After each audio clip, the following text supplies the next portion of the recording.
Tuesdays, 9 p.m. on TV 33. Join me, Barry Ross, on Mixing It Up. We'll feature informative community organizations that will offer solutions to Wayne County residents in reference to employment, safety, and security within neighborhoods, job training, education, and mentoring programs. Remember, Tuesdays, 9 p.m. Join me, Barry Ross, Mixing It Up on TV 33. Good evening and welcome to everybody in Wayne County and anybody that's watching this show. We broadcast to you live on TV 33 in most of Detroit. We are also available on Comcast 20 at the same time. That's all over Detroit. And we are also online at TV33live.com. And this station has a live Facebook feed. If you go to the new TV 33 WHPR, get in there and hit like, and you can get in there and join, and you can see a live Facebook feed. And we certainly encourage you. Our phone numbers are flashing across the screen, but we want you to know that you are welcome to call us, give us your opinions, your ideas, and your thoughts about our show and the community. Please call me at 313-868-0351, 868-4336 and 868-0342. And it's a pleasure to be here this evening, to say the least.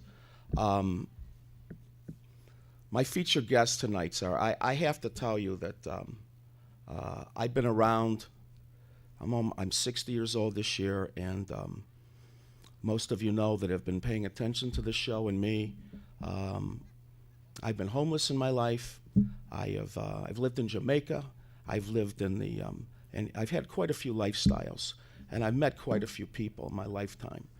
But and my heritage, my faith is Jewish, and the gentleman that I have here tonight, of course, I have another guest as well. But I am humbled.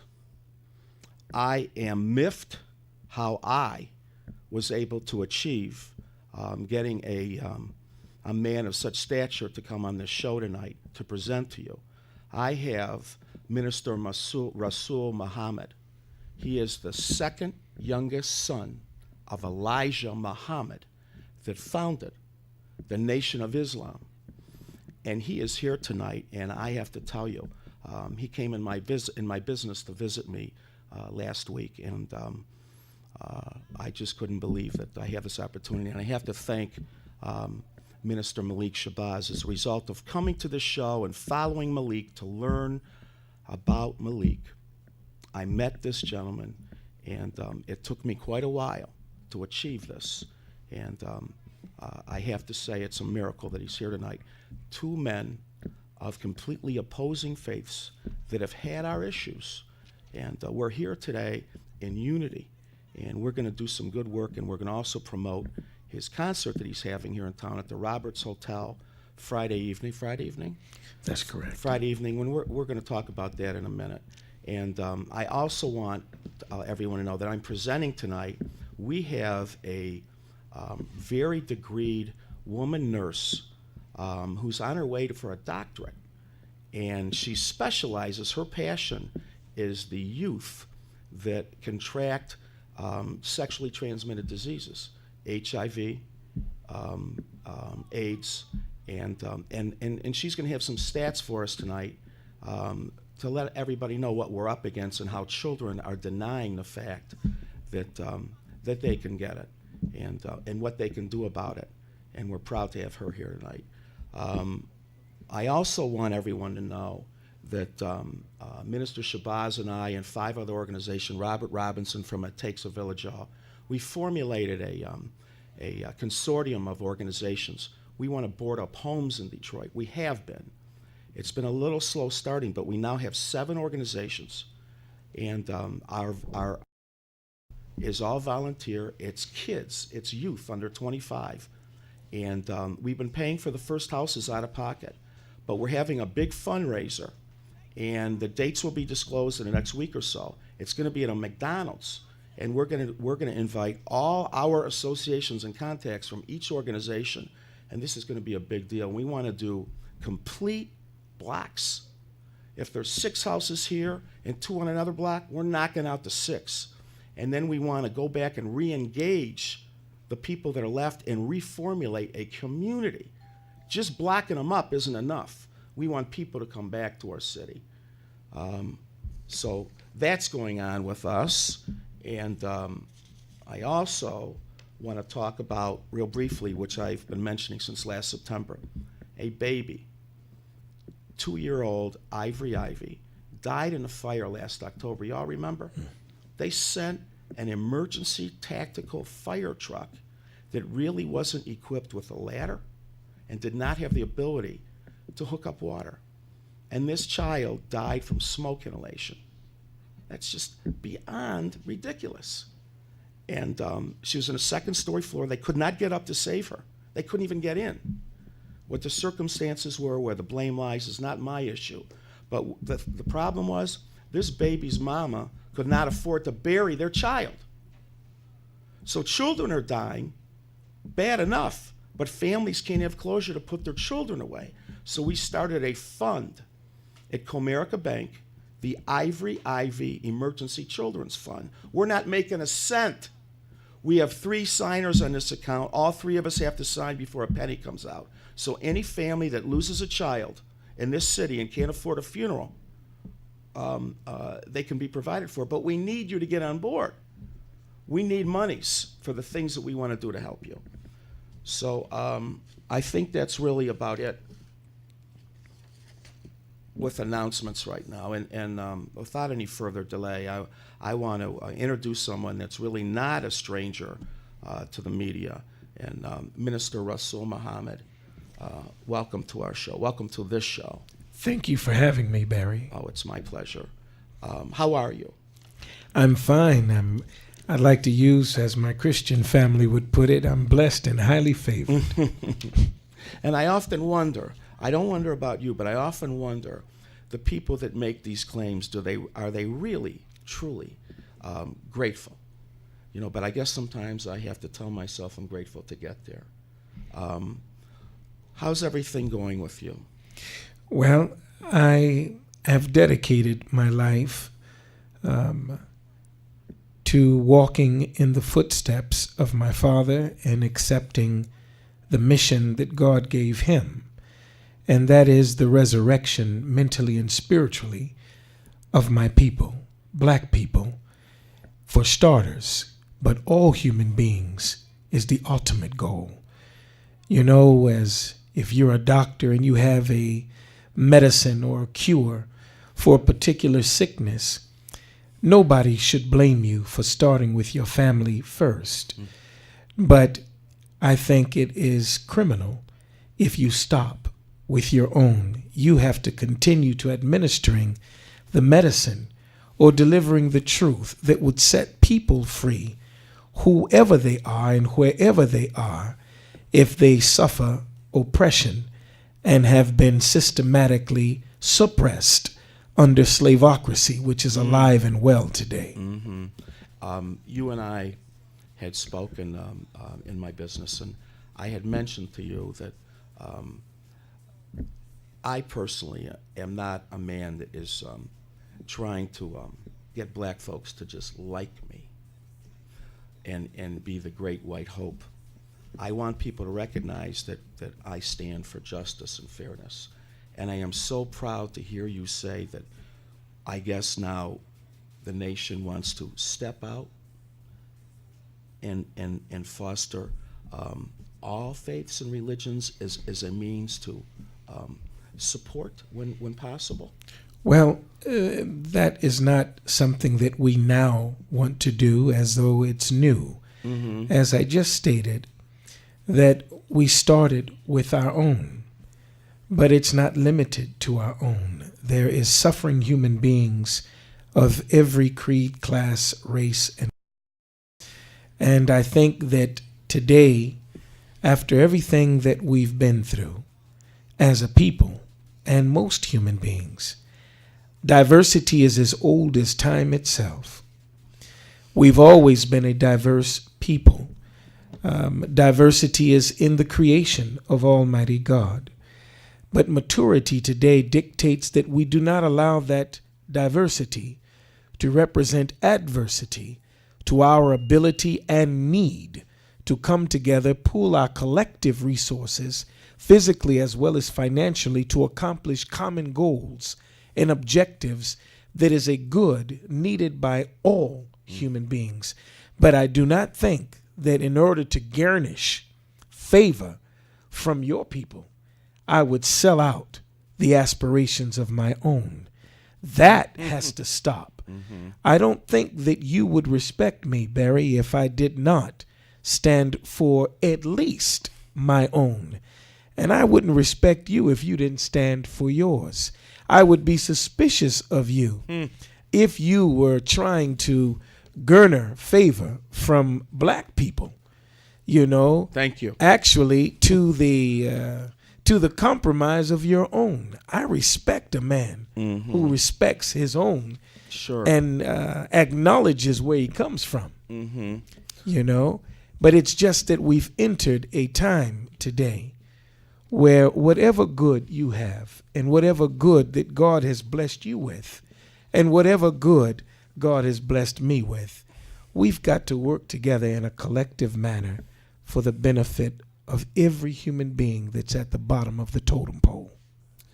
That's beautiful. I first, forgive me for not giving praise and honor to the Honorable Louis Farrakhan, that I had planned on doing this after I had announced you. And I have learned to believe that his message is not to incite, attack, or confront or hurt other faiths, Jewish faiths. It is only to inform the truth. And it seems like my people believe that every time he speaks, it's an assault, it's an affront, it's an attack. And I have learned to appreciate the fact that he's stating the facts. Well, it would be a gross mistake or error on the part of any of us that we would try and stand before the world as if we are sinless and flawless. I think the book of Corinthians, 2 Corinthians in the Bible, where Paul says, I boast in my infirmities, lest an agent of Satan come and buffet that thorn that he asked God to remove 3 times from his side. That thorn in Paul's side that God would not remove is a character defect. The Bible says all have fallen short of the glory of God. And the Holy Quran tells us that if Allah were to punish man for his sins, there would not be one of us, not one of us, left alive on the face of the earth. So when you have a God-raised and sent and prepared man like the Honorable Minister Louis Farrakhan, delivering uncompromisingly the truth. Malcolm X put it like this: you throw a brick into a pack of dogs, the only one that's going to holler is the one that got hit. So when a man delivers the truth and you start hearing, Right. take good careful look at who's crying and who's hollering. I don't think any of us should. If you're humble enough to recognize that you have not been all that you can be. To our white family out there who would say, well, we're not the ones who enslaved black people, a good question should be, of course you're not, but are you any better than your foreparents? And if you are, then you should be found doing some kind of act of atonement, which is making amends for what you would humbly acknowledge that you have fallen short in. Christians are guilty, at least those who call themselves Christian. Call themselves Muslims are guilty. Those who call themselves Jews are guilty. The whole of humanity is guilty, and we ought to tread with greater humility if we're going to get the grace and blessing of God. You being a very learned man, I mean, I'm under the impression that I'm assuming this. You tell me if I'm right or wrong, in your opinion. There has never been a religious doctrine composed that it's in its inherent nature had violence in it. Absolutely. Okay. So, if a religious group commits an act of violence in the name of whatever that name is of, that affects the rest of the good. And I know the Quran, I haven't read the Quran, the Torah, the Bible, all the whatever the East Indians believe in, Bhagavad Gita, I think that's how you pronounce it. There's no way. I believe that they all have to be about love, right? Absolutely. Okay, so we take the fanatics in a group, so to speak, that for whatever reason, they spawn off whatever group, and they decide to do a particular act, and it makes it bad for the rest. Well, I think that what we have to reconcile ourselves with is exactly what our scriptures or revelation from God says. For an example, in the Holy Quran that we read as Muslims and as people who like to study the truth, Allah says that He is not with the aggressor, but we are given the right to fight with those who fight with us. Furthermore, Allah says in the Quran that if the enemy inclines to peace, then we too incline to peace.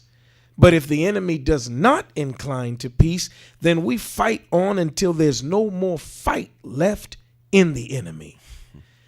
In the Bible, in the book of Ezekiel, God says, "If I warn that the wicked shall surely die, and you warn not the wicked from their wicked ways, that same wicked one will die in his iniquity, but his blood will be required at your hands."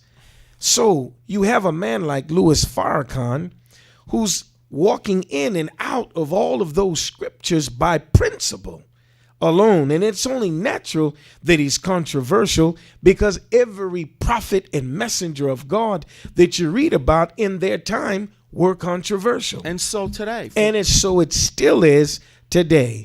You, Barry, Right. if you weren't already, No question. you will become highly controversial No question. after tonight. Especially amongst your own people. We've talked about this. I've already have lots of feedback at my Jewish health club. That by is- a black man. Well, I mean, look, but it's not the black that you should be concerned with in terms of the controversy about you. It's your own. Why? The Bible says, "My people are dying for the lack of knowledge." Now, if that's God talking, the Jewish people claim to be the chosen. So does every other religious group claim to be the chosen. The Christian says he's saved. The Muslim is chosen. Everybody claims to be chosen. But God is saying in the scriptures, "My people," if that's you or if that's me, He says you're dying for the lack of knowledge. So expect controversy when you deliver truth. Oh, sure. Expect controversy when you try and clear up falsehoods by hurling truth at it. Tonight, I'm honored that you would allow me to come on your show. Oh, come on. I'm honored that you would speak honorably of a man that means more to us than our life itself, the Honorable Minister Louis Farrakhan. I have to say this. Hitler killed allegedly 6 million, I don't know how many. There was some principles in this man that I find brilliant. Now he killed my ancestors, what have you, but he had the ability to captivate a nation. Every insane ever lived, there was something in them that we could all learn by. So, and I am not equating Farrakhan with Hitler, don't misunderstand me, but I respect wisdom, truth. I can learn from anybody. If I may, for a moment, I had a gentleman on this show before who was a freelance writer for the Michigan Citizen, who was a freelance writer for the Chronicle, who is a Muslim at faith. I don't know what, I don't know if it's Sunni. I can't remember. There's so many. And I had mentioned this to you, that I had heard last year, Savior's Day weekend in Chicago, the Honorable Louis Farrakhan had said, this is the first time I had heard this, that the Jews were involved in a transatlantic slave trade. And this had come to me through a family member, and the family member stated, you no longer are allowed to associate with these people, not blacks, you know how we say that, Muslims. And instead of me getting riled, I went to the computer, I was telling you the story, and I looked it up. Were the Jews involved in this? What was the Jews involved in the transatlantic? I had never heard this before. And document after document after document after document. And so I decided, I was convinced that this is now true. And I was discussing it. I wanted to bring it out. And with this gentleman, freelance writer. And I want to go there with you now, if we may, in general. And I'm not going to sit here and say it was the order of business of the day to make it okay. You know, it's easy for anyone to say, well, everyone was doing it. But it was the order of the day. I know, but that doesn't make it any more acceptable. Absolutely okay, not. So I excuse myself in that regard, that I won't cop out by saying, well, you know, what would you expect to do? Everybody was doing it. You know, everyone's throwing stones at the car, so that makes it okay for me to throw stones at the car. So in any event, this was going on. Now, I had mentioned this to some Jewish friends, what I had found out. Well, they were already convinced that Malik Shabazz had brainwashed me, and I've gone another direction anyway, and I am now a lone wolf. I've gone away from the pack. You know, I'm a rogue ship. You know, they call it like in Failsafe. One plane gets orders to do something maybe on their own. They act not in accordance with the commands. So I'm a rogue. So I'm thinking that my people think, like you said, we are the chosen, according to the word, the myth, whatever. Maybe we are, I don't know. But so now we're the chosen, and that makes us think we are too good to have ever, this idea was preposterous. How could you possibly tell me, Barry, we're Jewish. Look at what we do for everybody. We look out for everybody. We hire the blacks. We hire the blacks. They followed us. Now, I'm not trying to cause a stir with my people. If you're anybody's Jewish watching, I'm not trying to hurt you. What I'm stating here is, we did this. How can we have more dialogue? I would love to take this further. I talked to him, you're here. I would like to tell you that I'm sorry from the depths of my soul, every aspect of me. Had I been alive in those times, I probably would have done the same thing. I would like to believe the kind of person I am today. There's no way. But had I been alive then, I might not have been this kind of person back then. I don't know what I would have been. That's honest. Well, honest is, if I was alive back then, I'd be dead. I'd be dead. With the heart and the mind that I have now, I'd be dead, because it's so beneath human dignity going through what we've been through in slavery.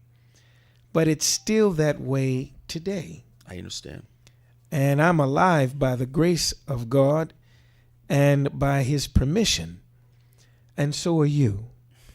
And so dialogue, sitting down and talking with one another, and being courageous enough to hear each other's truth is a fantastic beginning. Yes.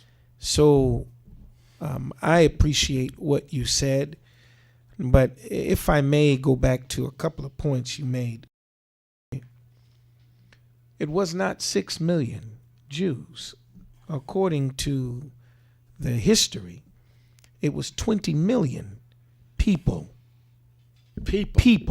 Forget religion. That Hitler tortured and killed.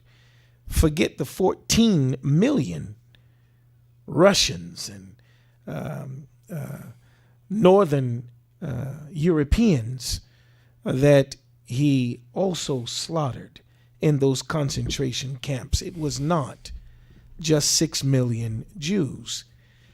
The problem may start there. When you speak of Jewish suffering, it's as though they're the only ones that have suffered, you know, and this also bears in it a certain supremacist ideology. You know, what is the worth of one Jewish life As opposed to the worth of one black life or any other ethnic or racial group? This is the kind of thing, this is what we understand widespread and in general as white supremacy. The ideology or the thought that somehow or another you're better because of what? I'm not quite sure. But that idea that you're better, this is what's in imperialism, political imperialism, governmental imperialism, colonial imperialism, religious imperialism. That because, you know, I'm Christian, you know, I'm saved in Jesus Christ. And if you don't accept him as your personal Lord and Savior, you're going to burn in hell. Or I'm Jewish, and because I'm of the elite or the chosen, or I'm Muslim because, you know, I've made my shahada. That is absolutely insane. No question. There is a verse in the Holy Quran where Allah says he judges not our forms, but the quality and intent of our hearts. And he studies most and judges us most by how we treat and interact with one another. The golden rule of religion is to do and be unto others as you would have others do and be unto you. And if you're not prepared to treat me and accept me as an equal human being No question. to you, my father, the Honorable Elijah Muhammad, in the 1960s said it is not that we don't seek civil rights, but he said our battle is off. Why would you fight for civil rights until you have achieved human rights? This government, this nation, this people have not accepted us for our black human rights to the same degree that they have passed laws to defend and protect their own white human life. So civil rights become something that you write down on a piece of paper with ink, but it changes every 4 years. When you accept me as a human equal, then I'll believe in the civil rights and laws and policies and legislation that you enact. But what we see today, alive and well, is still white supremacy. We don't have to go any further than the Trayvon Martin case. You know, he gets shot and killed with Skittles in his hands. And nice tea, don't forget the tea. And Nestea in the other. You see? And if we're not careful, if I could make this point before you go to calls. In the Bible, there's a law that I would think that you would take as a Jewish law from the Old Testament. That's a law of retaliation. There's something very interesting about the law of retaliation. It makes all of us reflect when it costs you what it costs me. Then maybe we can come closer to sitting down and dialoguing at the table of true brotherhood for the principles of freedom, justice, and equality. When your people suffer as my people suffer, and if you will do to mine, and then in the law of retaliation that says eye for an eye, tooth for a tooth, life for a life, when it cost me, then I think that we can sit down and talk with great compassion and respect for each other. You started this show talking about a little bit of your history, your past, when you were homeless. Some of the suffering that you've gone through in your life. God permitted you to suffer in order to see that at one day will you, when God blesses you out of the hole you were in, will you have the compassion, which means having a sense of concern for other people's right to help them out of theirs. Thank you very much. You had to suffer in your life so that you could have the choice to choose to be a savior, Barry, a Jewish savior, or Well, that's very kind of you. I don't an consider extended perpetrator of the same kind of evil Right. and lies and deceit that has entrapped the mind, not just colonized the lands, Sure. but have actually colonized the brains of darker and less fortunate human beings around the globe. It's your choice. Well, you sing when you don't even sing. Well, I have to ask you, where do you think this air of superiority came in humanity? How far back does this go? What had to have happened to mankind where he had to think, assume that whatever he had was better than anybody else, whether it's contained in his body, in his mind, material? How did we go off? Where did we go wrong? there's a paradigm that says you reap what you sow. So if you sow an idea, you'll reap an action. If you sow an action, you will reap a habit. If you sow a habit, you will reap a character. You sow a character, you will reap a destiny. The idea that started it all was the idea that you're better than me. Well, that's what I'm saying. Where would we? No. Where does this notion come from in us? Well, we have in the Not black and white, just in general. No, I understand. Purely in the principle, the idea that I'm better than you, that you're better than me, we find in the Holy Quran when God makes man. He makes Adam out of black mud. And the angels are witnessing God making this man, this Adam, out of black mud. And then once God made Adam out of black mud in the Holy Quran, he then tells Adam to name his names, his attributes, meaning God. Sure. And then he tells the angels to name the attributes of God. And then Adam named names that the angels didn't name. And then after that took place, God tells the angels to bow down and make obeisance unto Adam, made of black mud. One of those angels refused. In the Holy Quran, his name is Iblis. In the Bible, Lucifer. He's Lucifer. He's the devil. And the reason why Iblis, Lucifer, the devil, refused to bow down to this man that God made out of black mud is in these words. He says, I am better than you. I am better than this.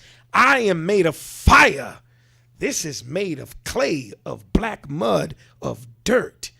And as it is today with our people, black people, darker and indigenous people over the world over, you see the attitude of the European and Jewish people with them. Oh, even within And black families. of though. course. I understand it. But see, the attitude of superiority, I'm better, makes you talk down to us. And in the entertainment business, Barry, you know, even to Michael Jackson, may God be pleased with him. He encountered this kind of treatment when the big, powerful Jews, you know, were involved in financing and everything. There were moments that they generally do that is so humiliating to our artists, our geniuses. And there was an occasion that I heard an account of where the Jewish financier for a project of Michael Jackson, right up close toward the end, he invites other Jewish power players into the room, as well as Michael Jackson. Tells Michael Jackson to dance. Dance. Michael Jackson says, I don't feel like dancing. See, when the power player, the money people, The puppeteer. You see, when they start financing our people, they do whatever Massa says to do. I understand. If I tell you jump, damn it, jump. If I tell you dance, you dance. If I tell you to sing, you sing. That crap is over, Barry. And I'm not going to apologize for my passion about that. I'm not asking you to. You know, Listen, but and I'm not directing it to you. I know that. Personally. I know that. You know, I've had the pleasure of knowing something about you. And I appreciate and applaud the compassion you exhibit as Thank a you. businessman in our community. Thank you. And I mean that. But I can't help this passion because I know the little games that white and Jewish people play when it comes to the talent and the abilities of our people. You know, look at the term jazz. Yeah, I'm a musician too. And of course, I know this is really strange to make a segue, but if you'd like tickets to We digress. to my concert, We digress. my concert this coming Friday, We're going to get into that. give a call to 313-713-5181, 313-713-5181, or you can go www.rasulonline.com, rasulonline.com, We're going to have and get your time- tickets. We're going to have time to reiterate on this. We've but- had several calls that I Oh. have not taken. No. Go ahead and finish. Jazz, which is called now in American culture. Culture means to cultivate. And this was an art form cultivated by black people. But it wasn't always called jazz. You see? Negro just spiritual. like we had to, no, it wasn't even just that. The roots of jazz is really when poor black people could get some of the instruments that white folks would allow us to play. But because of our nature, we give a pizzazz to anything we play. We were trying to copy off of what they was playing. Okay. When they gave us the fiddle, we tried to play it like them, but our spirit Right. gives it a little something Right, more. right. It needs something. You see? And so what the slave master used to call it when we were playing his instruments that were originally our instruments. Because if you go back to a time when Europe was in its caves and hillside day, when the Moors came in, they brought with them the violin, they brought with them the cello, they brought with them the guitar through Andalusia, through Spain, and they introduced these instruments, which originally, according to the late Ivan van Sertima, he said this came from an art that was held and practiced by black Africans called chironomy, the science of notation by way of gesture, because they knew that every organ in the body had a sound, a chord, and a color vibration correspondent. And if the body was sick, they could play a certain chord and heal or tune up the human being. Wow. If they associated different colors that also have a light vibration, Sure. it has a healing effect if you know how to key up and tune up. And so it is with music. And so today we call it classical symphonic music, and we look to the European greats as if they started it, but the instruments came from us, the science came from us, and today we call it jazz, but it started with white folks calling, when we played their instruments, jackass music. And then jackass music became jazz, Jass. And then eventually, when Benny Goodman and all of these guys, Jewish in particular, who have always had a very cutting edge participation in the development of the arts. How about And- Hubie Blake goes back into the early 1900s? No question about that, but I'm talking in particular about when became jazz and jazz became jazz, and it was only really let out amongst the world as long as it was in white face Oh, my God. and white performance. And whenever The we were jazz performing, singer. you might have had, oh, Mandy, Joel, what's his name, who started this with In Black Face, because they wouldn't allow us on the stage. The jazz singer, the Jewish. And it was all the way up into the 50s. We couldn't sell records if we put our black face on it. Let's take a few. I don't mean Yeah. certainly none of disrespect, but we've had so many calls I've ignored. No, that's Because fine. I got to tell I But hope. you know, I'm just passionate about Hey. this because if you want the truth to be said, if you really want the truth to be said, well, I mean, we got a lot of it to give. You know I want to have you back. I want to have, before the end of my show, I'm even saying you got to come back. We're going to take a couple of calls, if you don't And mind. don't you be afraid of no controversy. Hey, am I afraid? Not yet. No. I hate to tell you, some of the label's been put on me already. Well, you Good evening. You're on the air. How are you? Oh, I'm doing fine, you guys. How are you doing? Okay. I'm sorry for the delay on the answering the phone. You know who's with us, don't you? Yes, the brother Rasul. How you doing? I'm fine, dear brother. How are you? All right, I'm the guy that done your signage work around about 30 years ago on that gold with black trim on your building. Oh, You my got a- goodness. That was some time back. How are you? I'm doing pretty good. I see you got a new awning up there. Yes, sir. Yeah, listen. I see you grew a mustache. You didn't have one back then. He's a man. Yeah, you're very young back then. But listen, what's the difference between a black Jew and a white Jew and a black Muslim and a white Muslim? Well, the difference should only be in how you just described it: black and white, and brown and red and yellow. That should be the only difference, but it is not practiced that way. Okay. Because white supremacy is worldwide, unfortunately.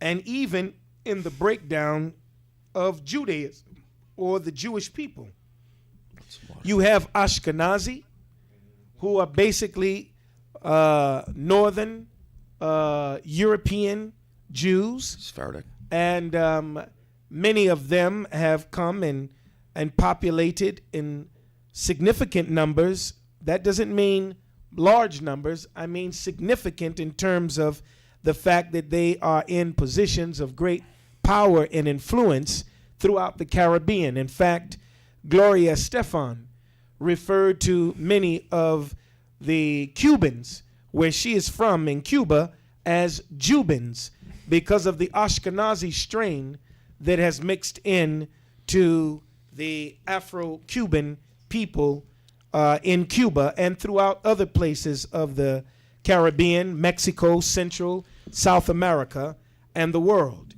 However, there is Ashkenazi, you have Hasidic, you have Sephardic. Now, when you talk Sephardic, you're looking at a darker hue of Jew. And then ultimately, there is a term that I recently learned is a derogatory term, so I don't want us to use that to the disrespect of our people who are Jewish, and that's called falasha, because the term falasha has been derogatory when referring to the darker Jews. The original Jews are not white. The original Jews are black. And if you look at the relationship between Africa and Israel, the state of Israel, you'll find today the root of that problem, even with the repatriation of black African Jews to the state of Israel, there seems to be still a major problem.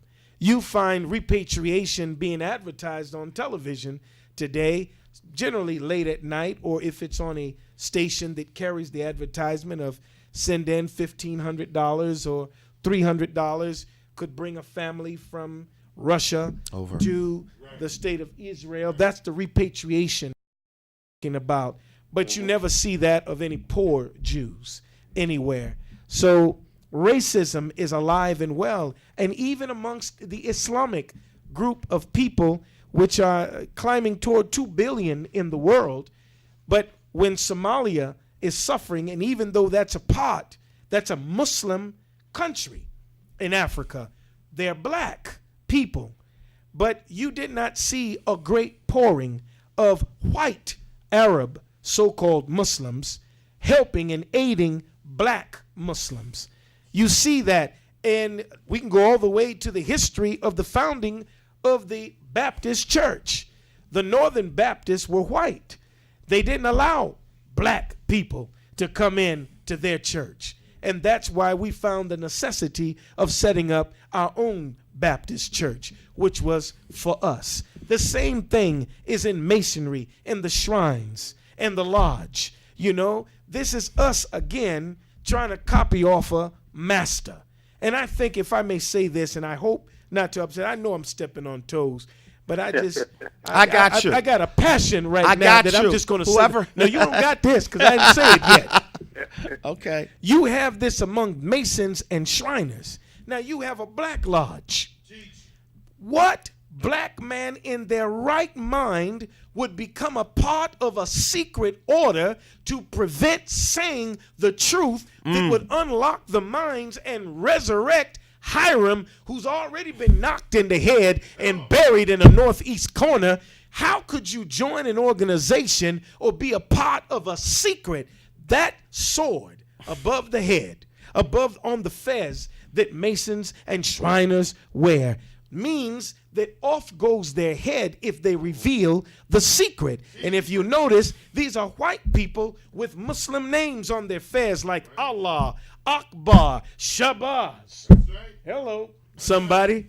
Yeah? That, look, all of this is taking place. Now, I can understand they can't reveal the secret, because once they hit a 33rd degree, they learn the truth. Now, what black man could be in an order to keep the truth from the people that God is saying in your Bible that you shall know the truth, and the truth shall set you free, and you're dying for the lack of the truth, the lack of the knowledge of the truth?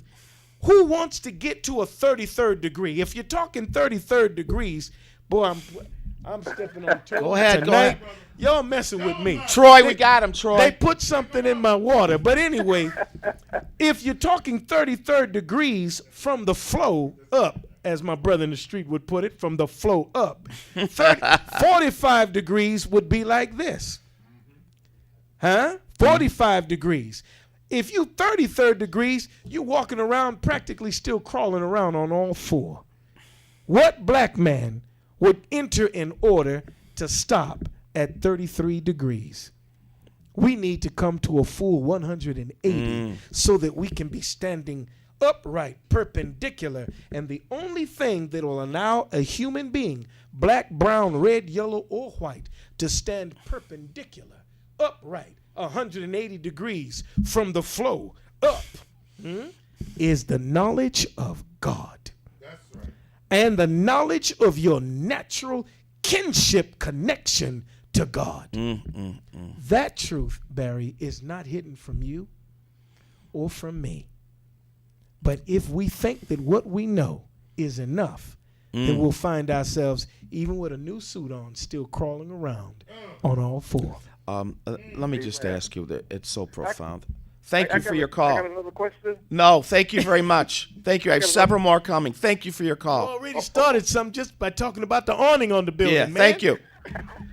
Listen, we've got a few more minutes. I just want to ask you briefly, in your opinion, but what makes and what is the components of a great leader in general? We have community organizations all over town. What do people need to see that they can trust in a good leader? How should they follow a leader? What's a good leader all about? I'm a believer in God. And as a believer in God, Barry, everything starts with God. So what makes a good leader? It must start with love and fear of God. Okay. Secondly, I would say that we have to love and sisters. We have to love our community more than we love ourselves. If we love ourselves, more than we love the people that we serve, then we will always be vulnerable to being bought. I hope you're all hearing this. My God, would you Yeah. repeat that? Would you repeat that, please? Well, the principle is, again, very simple. As long as you love yourself more than the people you serve or propose to serve, you can always be bought and used as a tool and a fool to bamboozle more than just yourself, but all the people that you claim to love. Unbelievable. You will always be a sellout unless you love the people you serve more than you love yourself. And we have some sellouts on all sides. I'm going to take a couple more calls. Okay, you ready? Yes. I hate that line there. Good evening. You're on the air. How are you? Hey, how y'all doing? How are you? Fine. Quickly, I just wanted to make a statement. I know you're going to be at the Robert Riverfront. Is that going to be Friday? Yes, ma'am. That's Friday the Thank 4th. This coming Friday at 7:30 sharp. We are going to take it to another level with music. Quickly, I wanted to say that religious history and politics seems to be a tool that continues to divide and confuse us. Who is this God and what is his name? Because apparently we're praying to the wrong God, because it seems like the enemy is always on top. Yes, so ma'am. What is the name? Because if we're not saying the right name, maybe that's why we're not hearing from this God. I appreciate that. But it's not the label that you need. It is the spirit. As a Muslim, we say Allah. But Allah is the same name for God that a Christian in an Arab-speaking country would say. He would say Allah. In Spanish, you would say Dios. In some parts of the world, they say Nomo. We say in English, God. So it's not the name of God, but the attribute of his righteousness that we are failing to perform as human beings, so that the Spirit of God will remain evoked in all of our affairs. It's not how you call on God, it's how you behave as God. If the scriptures are telling us that we as human beings are made in the image and likeness of God, then righteousness is what we must be exhibiting In our behavior and interaction question. with one another, Thank you. providing freedom, justice, and equality for all, regardless of their creed, class, race, or color. Sometimes Thank you. That was very clear, and I agree with you. Thank you. bless you, dear sister, and thank you. Okay, look forward to seeing you. What time is that Friday? That's at 7:30 this coming Friday, May the 4th, at the Roberts Riverwalk Hotel.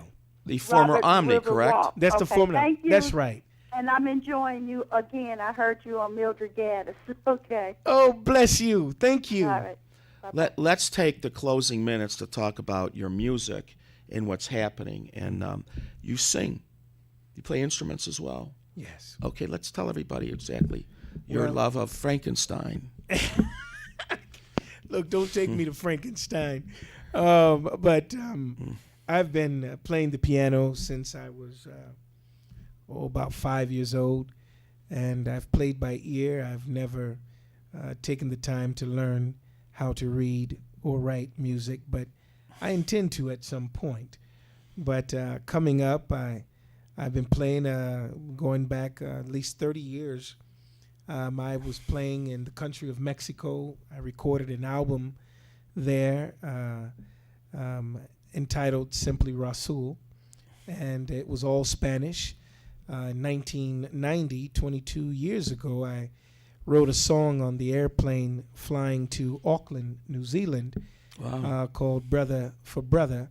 And when I got there, I went into the Armadillo Studios in Auckland, New Zealand, and recorded it on an album she was known back then as Moana Jackson and the Moor Hunters. And my song went gold. Really? Congratulations. Between Australia. Yes.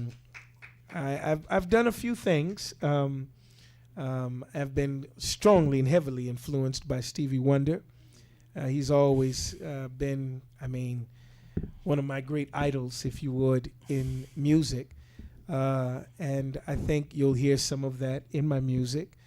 I like a lot of music. I listen to a lot of music. And it's just now the Honorable Minister Louis Farrakhan has encouraged me to get back into my music. And he thought, and I agree, that it should start in Detroit. Detroit has been the birthplace of a lot of influential people Sure. that have affected the mind and culture And mark the of time. people around the world. Absolutely. And music is the universal language of God. And after 24 years in the ministry, I'm not in any way getting out of it, but I'm extending it and broadening, by God's permission, its dimension through music. You speak so Music. beautiful. The River Walk is near Mount Elliott in Jefferson area. It's when right you gain off if you go down Jefferson and turn right on McDougal, McDougal, and right? take McDougal straight down to the river, you can't miss the River Walk because it's right there. Is there a ballroom there that you're going to have? Are you having an Actually, intimate? Is this an intimate? It's a pavilion. A It's pavilion. a pavilion. And it's a very, very beautiful, very nice. The owner is a great friend of ours, Mike Roberts, Okay. and out of St. Louis, and has a few hotels all around the country.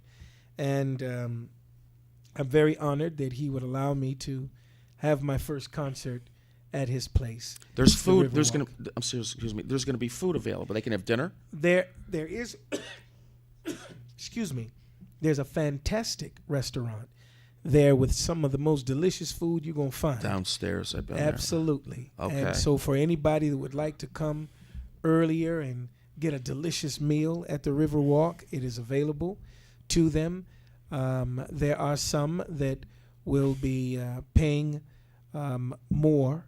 $150 would entitle them also to there. Both. a little something to eat Okay. before the concert. And it is conceivably possible that somebody might be coming out of town to visit you at this concert, correct? I think that it is. 50-50 or It's a chance. It's a chance. It's a chance that not just my family will be here and members of Minister Farrakhan's family, but also he might peek his head in, as he Uh-oh. told me, because he's on a, thank you, he's on a historical black college tour.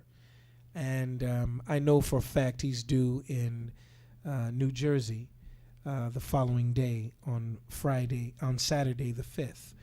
And he's been just working so hard. The man is 79 years old. In his health today, He's in great shape. he beat He's the in great shape. wonderful, and his mind is sharp as can be. Oh, all He you gotta do reads. He's an avid reader, I'm sure. He's I would say that would bring him down because, of course, he's an avid reader, but he's a black man that's in tune with God. And when he opens his mouth, that's who I hear. okay. God That's who told I hear with you. And so with that spirit is in you, it doesn't matter how old you are. It doesn't matter what you might be stricken with in your health, because the presence of God by way of his spirit in you is all you'll ever need. My God. And when his spirit is in you, you're always strong enough, able enough for whatever you have to deal with. I can't tell you how this is probably the greatest experience I've ever had, ever talking to someone of your stature. And when you speak, you certainly sing. And my spirit is touched, and I am honored. You say you're honored. I'm just a simple man that has been lost for many years. And what I do has given me a sense of sustenance for life that I've never known before. And you enrich that this evening. That's what has given you the spirituality, Barry, to be able to sit down with your brother in the spirit at the table of human brotherhood. And we can dialogue and we can share our differences. We can agree to disagree Sure. and not be disagreeable. Thank you. Differences. It's all right as long as those differences do not obstruct our God-given ability to work in a collective manner to help our brother that's at You're the beautiful. bottom. I just That's have the to, bottom line. I just have to, not to interrupt you again, but I just have to acknowledge this gentleman over here, Minister Malik Shabazz, who I followed to this station every single solitary Tuesday to learn in general and network and meet, and it has been the greatest experience, the most important experience I've ever had following here. I would not have met you. I came here, I heard that you were coming to his show one night, and I'm just going to close with this, and I want to tell that story, if I may. And a Jewish friend called me and said, "Where are you going?" And I said, "I was going to the Minister Malik Shabazz show." And he said, "Well, who's going to be on there tonight?" And I said, "Only the leader of the Nation of Islam." "Well, did you bring your gun with you?" I've told this story a million times. And that's how preposterous, but how real this is. I'm not the leader of the Nation of Islam. Well, that's what I referenced. I'm a student minister under him, the Honorable Minister Louis Farrakhan. But Minister Malik is one of those angels in our community. And I love him dearly, dearly. Thank you, I And do we too. love him dearly. That's great. And he loves his community. Yes, he does. Dearly. More than himself. Absolutely. And suffers more for them than they do for themselves. And we also want to acknowledge Gabriel Kenyatta over here, who assists me and who's always with Malik. Yes. And I seek plenty of knowledge from him. And our engineer, Hodo, and everybody here that's helped me. I can't thank you. Barry, Their school board member, if I could say- Akila Redmond. to any of those that may have been ill affected by my passion and some of the things that I've said, they are truth. They are not meant to hurt or injure anyone personally.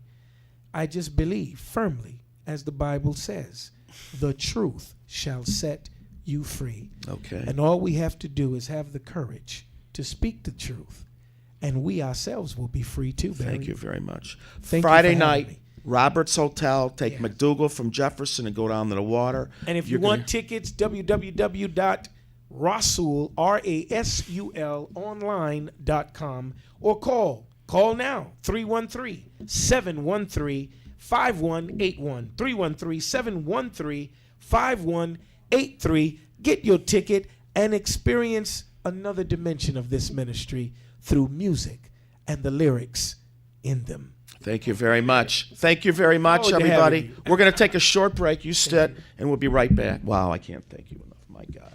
You are going to want to check me out. First Wednesday of every month. Join me, Barry Ross, remixing it up. It's webtv.com. I'm going to be reporting to you the facts and the truth, the way our society is running in Metro Detroit. 8 p.m., bringing you featured guests in relation to community, education, violence, what's happening on the streets in our town. It's Web TV, Barry Ross, remixing it up. Wednesdays at 8 p.m., the first Wednesday of every month. Remember, remixing it up with Barry Ross on itswebtv.com.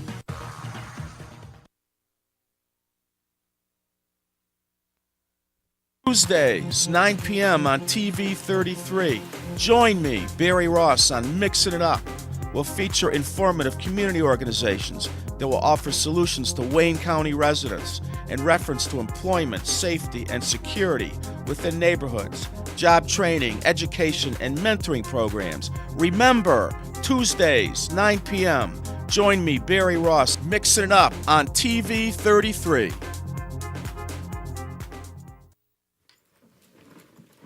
Hi, Mom.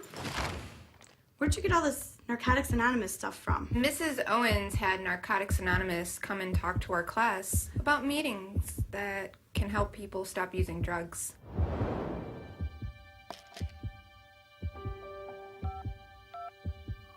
Narcotics Anonymous. Yes, please.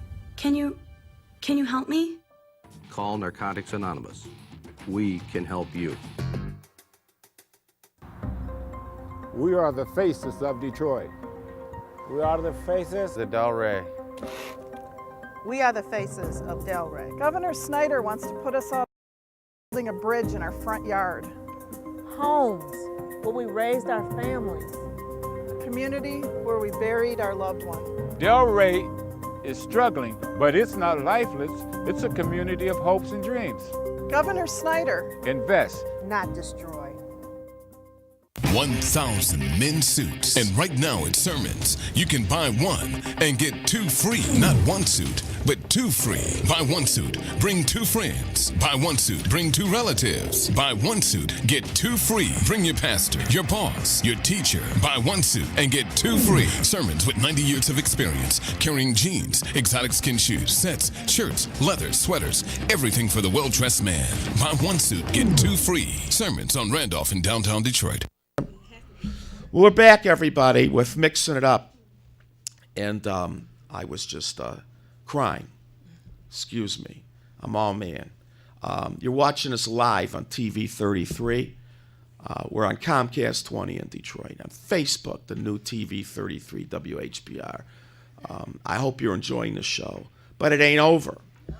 And right now, I have a great woman that's very concerned about the youth in sexually transmitted diseases. I have a high-order nurse, Cynthia McNeil, excuse me, because I'm getting older. Cynthia works, she's working on her doctorate. Yep. You hear this?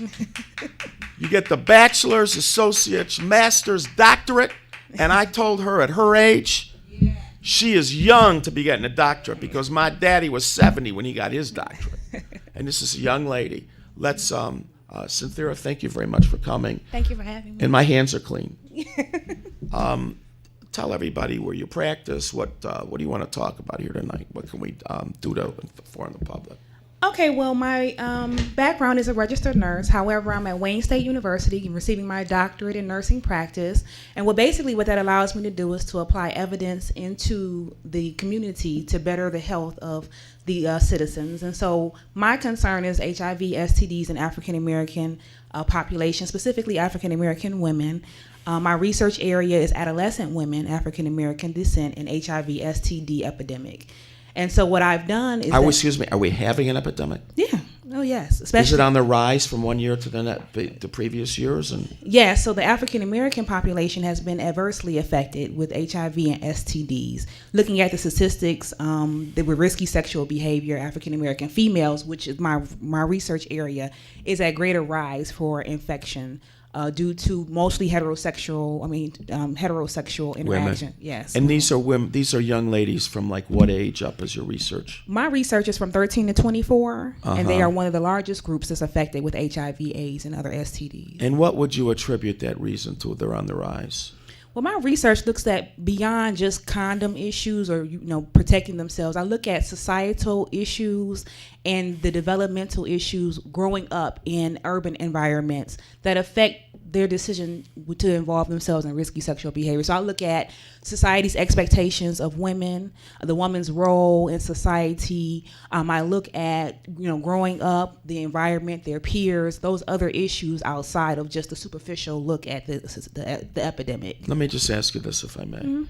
Would you say there's a difference between a young 13, 14, 15-year-old African-American female living in an area where the economy's tight, as opposed to maybe a more affluent area where another young African-American female might live in Southfield or a more affluent area? Not to say Southfield's affluent, but where money's more prevalent, where jobs are more prevalent. Is the economy affecting, or is it more so single-parent homes?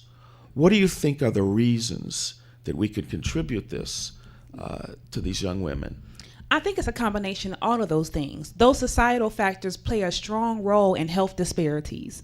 With young women, I think that with lack of health care, lack of ability to see beyond their situation, beyond their home situation, beyond the city of Detroit, and goal setting, self-esteem, those type of things play a strong role in the behaviors that they involve themselves in. We talked before the show about just adolescents in general thinking they're invincible, thinking that there's no other day beyond today, and just living for today, involving themselves in risky behavior, not thinking about consequences of their actions. To mentors or older adults who are trying to tell them to stay in school, stay focused. It's time and a place for everything. They want to live for today. They want to be grown and adult. And some of that does come from societal situations where they have to be grown and an adult before their time. Let me ask you this. Might a young lady or a young man be thinking that, well, you know, she looks clean, dresses nice, family's got a little money, they can't have anything. Am I more prone to believe that someone that looks clean, has good hygiene, might not have a disease? Could this mindset be going on as well? Yes, that's one of the major. They get their hair done, they get their nails done. That's one of the major driving factors with the epidemic. People think that they can look at somebody, or he say he's not sleeping with anyone else, then he must be just sleeping with me and he's clean, or vice versa. The adolescents come up with strange ways of saying, well, one of the myths, when I stress myths, that the adolescents are believing in is that, oh, if the man pees in a cup and if it starts to bubble, then he has an STD. Like these myths and non-factual statements is what's going around in the adolescent population. They listen to themselves, they listen to each other, not necessarily the facts, and listen to healthcare providers or adults that have the factual information. So in addition to trying to get them to protect themselves, you have to dispel the myths that they believe within their culture. And how are we doing that? By having these fairs, seminars? Right. So the Better Detroit Youth Movement, whom I'm the health educator for, we deal with empowering adolescents. And what we're doing is trying to address this epidemic. Like the Michigan Department of Community Health has given us some support in addressing this epidemic by allowing us to address HIV, STD in the adolescent population with a media project. So with the media project, we're using all forms of media to reach adolescents. We're actually using peers to reach their peers through skits, through documentaries, through interviews. That's great. What about schools? I mean, when I went to school, we didn't have sex education. These kids don't need sex education. They need sexual health education. Is there anything going on in the schools? Probably isn't. I mean, they don't even have school books. They got to share school books. I know in this city, there's not much going on. What do they call that class? Not sex education, where they inform. There's a certain kind of class they call it that they've always had. Home ec or something like that. Yeah, they need. How do they inform these kids more than your fairs, more than the media? What kind of role can teachers or schools play? Well, I think we need to start holding each other accountable, including schools and community organizations, because a lot of people are still ignoring the fact that this is going on. They want to ignore the elephant in the room and say, oh, these kids are too young to be even doing this or talking about this, or no, don't bring this up in schools because that'll make them want to go out and do these behaviors. Well, statistics is showing that high school students are sexually active. And for those schools that do not have a comprehensive sexual education program, when I say comprehensive, I'm talking about you're learning about HIV, you're learning about these diseases, and you're learning how to protect yourself. A lot of schools don't want to get into that conversation about condoms and birth control because they feel like if you get into that conversation, you're encouraging this behavior. But the reality of it is that they are already having these behaviors. 51% of African American high school students are sexually active. These are the statistics. 44.5% of them did not use a condom during their last sexual activity. So they are already doing these activities, but we are not equipping them with the tools. The schools, the community organizations are not equipping them with the tools to be safe while doing this activity. So you speak fast. Yes, sir. You speak very. Listen, years ago, I would bet you these sex education little vignettes, films that they used to show, were all the white people from years ago. They were always geared to. They're always white people in these. When I was a kid, and they were always so square. I mean, they need to make some hip, informative things, the real deal. Like you're talking about skits. They could have some hip hop things that these kids could relate to that gets their attention. Most of the time when I was in school, I'm looking out the window anyway. Right. So these kids need to be appealed to in a manner that attracts their attention. And I don't think we can just leave this up to the schools because they don't have the money to do this. I don't know what we need to do, but denial. It ain't gonna, like on a cigarette pack, it says caution may or may be hazardous to your health.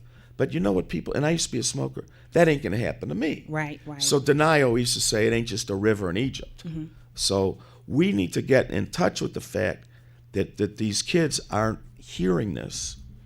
And it's a shame. I wanted to ask you, if a youth, he's living in, or she's living in a single parent home, and they don't have health insurance, and a child contracts an HIV, it's very expensive. Who's paying for this? If they can get treatment, who's taking care of them? Well, that's very interesting because statistics have shown that about $17 billion have spent in addressing HIV and STDs in the adolescent population alone. What does That's that just- mean, addressing it? That Talking means about it? that means that treating HIV and STDs is costing healthcare system about $17 billion annually to address just the adolescents. We're not even talking about the adults. So one of the things as a nurse, I look at prevention, and prevention is my piece.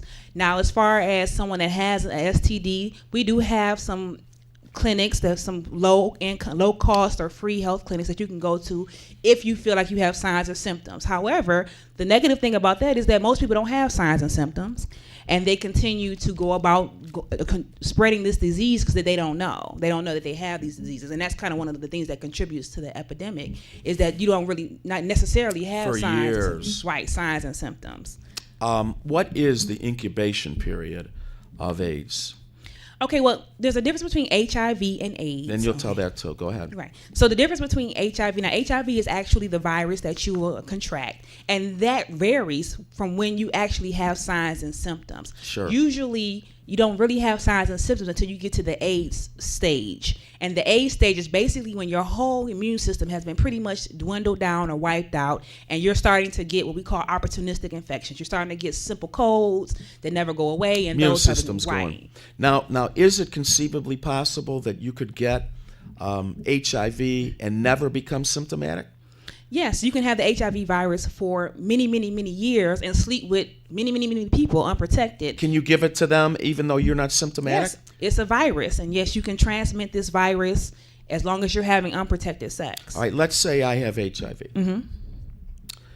And the virus has a specific characteristic to it. I sleep with somebody else, and they have it. I can get it again with a different characteristic. Is that true? That's true, because what the virus does, any virus, cold virus, HIV, Splits. it incorporates itself within your DNA. Go ahead. So that makes it unique within itself. So once you have the virus, it incorporates into your DNA, and then when you spread it, it may be a different strand. You know, when you have Unbelievable. Yes, it has its own intelligence in me. Yeah. I have it. I give it to her. Now it has a different characteristic and a different intelligence. Right. And it might split and mutate. It can. There has been HIV, but that's one of the reasons why it's hard to treat HIV because it's very intelligent, and it will mutate and change as the medications we try to use to counteract some of the symptoms. Just like with anything, if you use a medication, the virus gets smarter and smarter, and it will form ways of protecting itself against those type of medications. It's got to survive. Yeah, it has a survival, and Now, it needs human hosts to survive. Is it more prevalent in certain states, warm climates, countries than others? Is it more, like in warm, they say, down south, take even Florida, whatever, the hotter the climate, it seems like the more sexually active we are. Young ladies are walking around with less on. Okay. I would assume this is true. This is what I've heard. Is AIDS, HIV more prevalent in other states, other cities, other cultures? Well, usually HIV, the prevalence is usually in the inner cities, and it's usually in populations that are in communities that are small in number but compacted in size. So again, it goes with sexual activity. It goes with increased risky behavior. So if you have an area, again, that has increased risky sexual behavior, HIV is always kind of usually compartmentalized with other STDs. So if you already have chlamydia or gonorrhea, you made yourself even more susceptible to HIV. So in areas where there's a lot of sexual activity, a lot of unprotected sex, then yes, you can actually make yourself more prone to contracting the HIV virus. It's more of a behavioral thing as opposed to a climate thing. Somebody wanted to know, does HIV turn into AIDS? But we just sort of answered. Right. No. Okay, so the way that defining AIDS is usually with the white blood cell count when it gets below 200.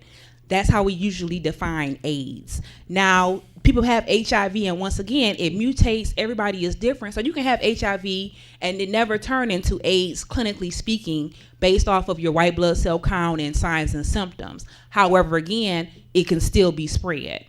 And So the answer is it does not always turn into Right. to AIDS. right. Okay, we got a couple minutes left. Just real quick. Outside of AIDS and HIV, there's all kinds of other sexually transmitted diseases Correct. that we haven't even scratched the surface on. Right. Is now syphilis is what stage 3 of gonorrhea? Is that how does syphilis manifest itself? Syphilis has numerous different stages, and then there are some physical characteristics once you get to the higher stages, but it is another sexually transmitted diseases that was at one point really low incidence, and now it's starting to be on the climb. Also with other STDs, like you said, herpes, chlamydia, gonorrhea, these are all STDs that again have been on high incidence. If I have gonorrhea, and I know that the symptoms for a man would be burning, various things, are they the same for a woman if she has it and it's active? What are the symptoms on a young lady? On a lady? Some women, most STDs, most women don't have any symptoms. They're asymptomatic. You can have a woman can have gonorrhea and not know it. Gonorrhea, chlamydia, that's how it's being spread. A discharge, not a discharge, or burning, none of that. You know, one of the things that people Wow. ignore, just like anything else with health, people ignore discharge, people ignore itch. Oh, it's just a yeast infection. So they have symptoms. Some people, again, these STDs do not have, some of them do not have symptoms. Everybody is different though. So one person may have symptoms, textbook symptoms. Other people may not have any symptoms. And then again, go about continuing to spread the disease. Okay, now I apparently your defense is the prevention. So how important it is for a young man when he uses a condom to have a spermicide and a latex condom? Isn't that the move? Yeah, so you want to use a latex condom. You definitely no lambskin or anything like that. And you have to actually know how to actually put it on and utilize it correctly. That's one of the things that we're educating our young people on. If you're going to be in this behavior, you need to help. And not even just men. My focus is young women need to know also how to use a condom and how to put on a condom and to carry a condom if you're going to be involved in this behavior. That's one of the things that we have to address, giving the women the empowerment. If you're going to have sex, that's fine, but you need to use a condom and be able to carry your own condoms. Don't be embarrassed. Don't use it. Don't leave it up to the guy to have the condom, because if he doesn't, then you're going to be putting yourself at, increased risk. Yeah, now it's 3:00 in the morning and a young lady's about to have sex with a young guy, and he says he doesn't have one, she doesn't have one, and he goes, well, I'll go to the store. Well, meanwhile, the store's closed, and you guys don't want to wait, and there go. Could be a problem. That's once again, it's called planning. Before you drove over there, you knew what the intentions were. You need to be prepared if you're going to participate in this behavior, because it's not worth your life. You need to protect yourself, protect your family, and protect your community. All right, I just want to ask you, a woman, is this true, could have HIV and be pregnant and not give it to her child? Okay, so yes, there are HIV-infected women that have given birth to babies that have been HIV negative. But the key to that is early testing, early diagnosis, and taking the medications necessary, the antiretrovirals medication, to help prevent transmitting that from your child. Right. And then having a C-section also minimizes the risk to the infant. Now, I'm married. I have AIDS, or my wife has AIDS. Can we get it by, and I guess this is sort of general, kissing? No, there are some activities that put you at very, very low risk. Kissing, sharing a spoon and fork, sharing the same toilet seat. Those things are very, very, Glass of water. Minimum risk. Don't be afraid if they come in your house. Right, Okay. hugs and those type of things. Very minimal risk of contracting HIV. Okay, go ahead. Now, what form of sex you're more prone to get transmitted to you, man or woman? I mean, any forms of vaginal, anal sex, even oral sex. If you have open sores in your mouth, what the HIV virus needs is an entryway into your body. So what we tell people is that Fluids or blood? both. Both. Both. So what we tell people is that the pink parts of your body, which is inside your vagina, the anal cavity, your mouth, are very susceptible to this virus. So yes, you can get HIV engage in those type of behaviors. My phone's ringing like crazy, but this is just so important. Do we have time for a call? All right, we're going to take a quick call. Good evening, you're on the air. Could you make your call sort of quick, please? I'm sorry it took so long. How are you? Yeah, I'm doing pretty good. You know, back in the 40s, these doctors and science injected black folks with syphilis. Right. Now, with this HIV, do you think the same thing is going on with that HIV and AIDS and all of that? You know, that it's part of genocide. It's a whole other thing. Yeah, that's a whole different thing. However, I do feel like it's ignorance amongst our part as people. If we're going to do a risky behavior, we have to protect ourselves. So at some point, you have to take accountability. So if you're out here having unprotected sex, you know what the risk factors are. And so if you make that decision, you're putting yourself and your family at risk of contracting these STDs. So it's called being accountable and using a condom and being protected. And we can't always blame everything on the man. Thank you very much. Listen, we have 1 minute left. Give any contact information you have. Tell about your events coming up real quick, and we can close it out.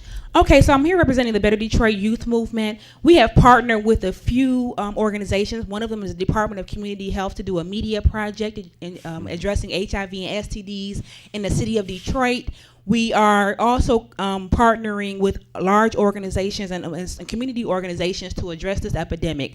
We are meet on Tuesdays from 4:30 to 6 p.m. at 17178 Livernois, Detroit, Michigan. There we talk about ways of addressing HIV, STDs in our adolescent communities. We have partnered with Sigma Gamma Rho Sorority Incorporated, which is an international historically African American sorority service organization to address HIV and STD and CDC. We partner with other organizations such as the AIDS Partnership of Michigan to also address these this epidemic. And on August 25th, we're having a large community event to address HIV in the city of Detroit. So come out on Tuesdays from 4:30 to 6 at the Better Detroit Youth Movement and join us in our efforts to reduce risky sexual behavior in our adolescents. And you are a speed talker. You said a minute, so you're not gonna get all. I can't thank you enough for coming to the show, and we want to have you back, and we're going to coordinate with you on everything you have. Thank you for coming, and stick around. Thank you, everybody, for tuning into the show. We had a great show tonight. There's more. Thank you very much. We'll see you next week on Mixing It Up. Have a safe, peaceful week. Thank you. Good night. You are going to want to check me out. First Wednesday of every month. Join me, Barry Ross, remixing it up. It's webtv.com. I'm going to be reporting to you the facts and the truth, the way our society is running in Metro Detroit. 8 p.m., bringing you featured guests in relation to community, education, violence, what's happening on the streets in our town. It's Web TV, Barry Ross, remixing it up. Wednesdays at 8 p.m., the first Wednesday of every month. Remember, remixing it up with Barry Ross on itswebtv.com.